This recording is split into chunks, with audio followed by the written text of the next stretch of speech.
আমরা জানি সন্তানের কষ্টটা আমরা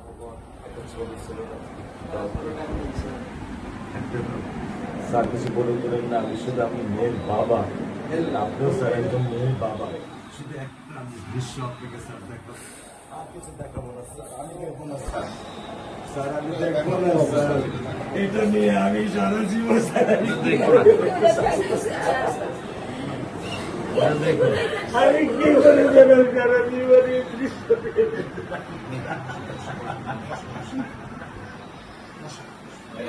আমার এই দৃশ্য আমি কি দিয়ে পূরণ করবো?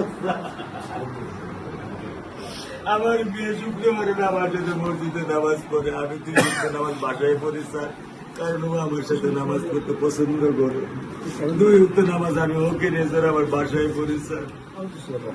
আল্লাহ আমি জানি না আল্লাহ তো আমার কোন পরীক্ষা করেছে, এই দুঃখ এই কষ্ট মৃত্যু ছাড়া আমার আর কোনো শেষ নেই স্যার, আর কোনো শেষ নেই স্যার।